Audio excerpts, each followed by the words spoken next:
अब तो हमारी बहू की बारी है पोता देने की। उन्नति बहू, अब तुम भी जल्दी से हमें पोते का मुंह दिखा दो बेटा। फिर देखो हम भी अपने घर में केक कटवाएंगे। हाँ,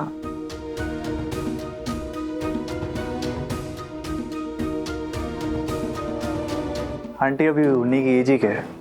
और वैसे भी कुछ दिन पहले तो इन दोनों की शादी हुई है। अब इन दोनों को एक दूसरे को थोड़ा जानने दो, टाइम स्पेंड करने दो। माँ बाप बनने के लिए तो बहुत वक्त है इनके पास। अच्छा, अगर जान पहचान के बाद पति पत्नी एक दूसरे को पसंद ना आए तो शादी खत्म।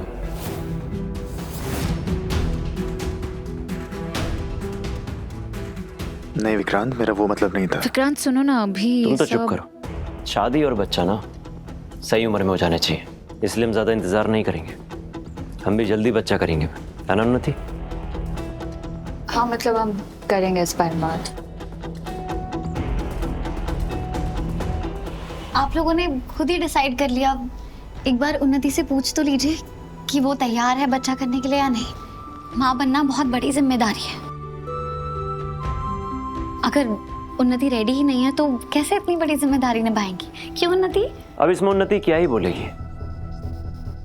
परिवार को चलाने की जिम्मेदारी एक मर्द की होती है। परिवार को कब और कितना बढ़ाना है ये भी मर्द का फैसला होता है। और बच्चे की परवरिश के लिए पैसे मैं लेकर आऊंगा, उन्नति घर पर रहेगी, बच्चे की अच्छी परवरिश करेगी, उसे खिलाएगी। ये कोई बड़ी बात नहीं है। रीत,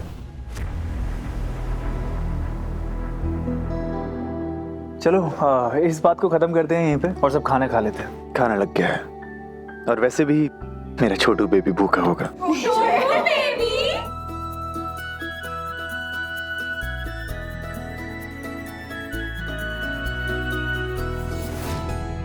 रीत, आई नो तुम परेशान हो। राघव, आपने देखा ना विक्रांत ने कैसे बात की। आपने मुझे कुछ कहने क्यों नहीं दिया? ऐसे भी क्या दकियानूसी सोचा उसकी। और पता नहीं वो उन्नति को कैसे ट्रीट करता होगा, घर पे कैसे रखता होगा। उन्नति जैसी एक्सट्रोवर्ट लड़की आजकल कितना चुप रहने लगी है। आपको ये सब अजीब नहीं लग रहा? रीत, मैं तुम्हारी बात समझ रहा हूँ, लेकिन हम उन्नी और विक्रांत की शादी के बीच में नहीं बोल सकते। वो उन दोनों का पर्सनल मैटर है और हो सकता है उसे अभी फैमिली के बारे में समझ आया हो और उसे लगा हम उसे कंट्रोल करने की कोशिश कर रहे हैं, इसलिए वो गुस्सा हो गया। रीत, मैंने उन्नी से बहुत बार पूछा कि तो खुश है, खुश है, और उन्नी ने हर बार मुझे यही जवाब दिया कि वो खुश है। और जब तक वो मेरे पास आके मुझे बताती नहीं कि कुछ प्रॉब्लम है, तब तक मैं कुछ नहीं कहूँगा। लेकिन अगर वो मेरे पास आकर मुझे प्रॉब्लम बताएगी तो मैं सबसे पहले उसके साथ जाकर खड़ा हूँगा। चलो खाना खा लो। मैं आती हूँ। आ जाओ।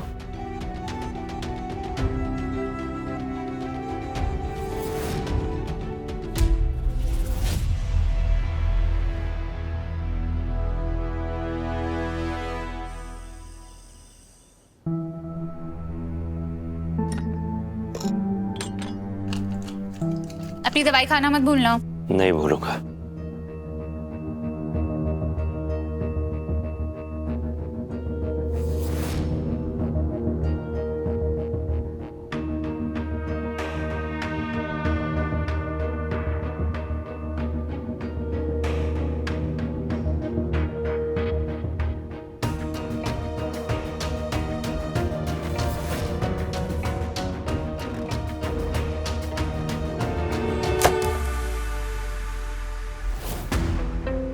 क्या हुआ? सब ठीक है?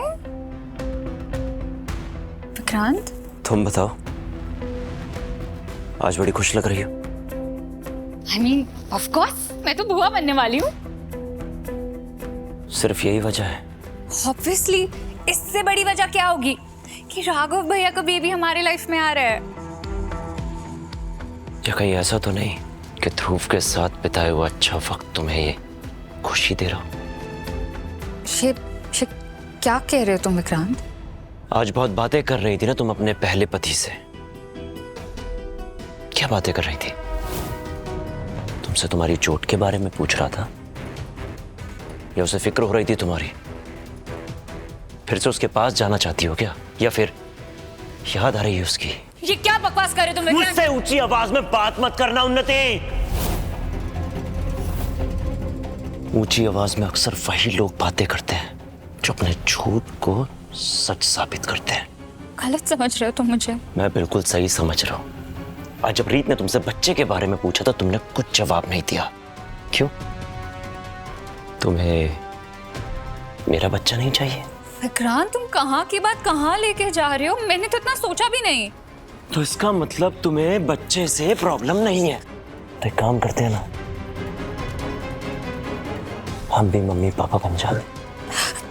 विक्रांत मेरी तबीयत ठीक नहीं है। मैंने कहा मुझे छोड़ो। विक्रांत मेरी कभी तबीयत ठीक नहीं है। अरे तुम जब भी मेरे पास आती हो तो तुम्हारी तबीयत खराब हो जाती है। एक बात बताओ, बीवियां तो होती ही नखरे करने के लिए, लेकिन पति को भी तो अपना प्यार दिखाना आता है। विक्रांत मैंने कहा छोड़ो मुझे। जब तुम्हें भैया का बच्चा इतनी खुशी दे सकता है तो तुम्हें तुम्हारा बच्चा कितनी खुशी देगा।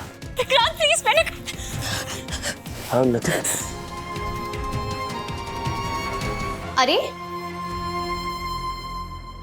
मुझे नहीं पता था कि तुमने भ्रम में रहने के साथ साथ ये नया शौक भी पाल लिया है। वैसे हैरानी नहीं हुई है देख के, आदत जो हो गई है तुम्हारी इन हरकतों की। खैर जब ये सब हो जाए ना तो खाना भी खा लेना। क्या पता इस घर में तुम्हारा वो आखिरी मील हो। क्या मतलब है तुम्हारा? फाइनली ध्रुव को तुम्हारी सच्चाई दिख रही है, तभी तो तुमसे दूरी बना रहा है वो। सही कहते हैं लोग, सच ज्यादा देर तक चुपता नहीं है। अपनी हद में रहो रीत। हद तो तुमने क्रॉस किए की थी, वो हद जो एक इंसान को इंसान बने रखने में मदद करती है। और तुम अच्छी तरह जानती हो मैं किस बारे में बात कर रही हूँ, तो भोली मत बनो। अब तो मुझे बस उस पल का इंतजार है जब ध्रुव तुम्हारी सारी सच्चाई जान जाएगा। फिर तो तुम्हें ये घर छोड़ के जाना ही पड़ेगा ना। तुम्हारा ये सपना सपना ही रहेगा, क्योंकि इस घर से बाहर जाएगी मेरी जूती। मैं इस घर में ही रहूंगी और ध्रुव मुझे कभी नहीं छोड़ेगा। क्यों? क्योंकि ध्रुव से तो शादी करोगी नहीं तुम। वो भी बेचारा कब तक वेट करेगा? ब्रह्मचारी थोड़ी ना है मेरा भाई, एक दिन तो समझ ही जाएगा। जैसे तुम हमारी नजरों में गिर रही हो उसी तरह तुम ध्रुव के दिल से भी गिरने लगी हो। शादी तो मैं ध्रुव से ही करूंगी। मैं अच्छी तरह जानती हूँ कीर्ति, तुम ध्रुव से कभी शादी नहीं करोगी। थक जाएगा मेरा भाई इंतजार करते करते और फिर समझ ही जाएगा, और उसके बाद तुम्हारा हमारी लाइफ से, हमारे घर से, हमारे परिवार से सबसे रिश्ता खत्म। और उसी के साथ होगा तुम्हारी हर चाल का, हर प्लान का दी एंड।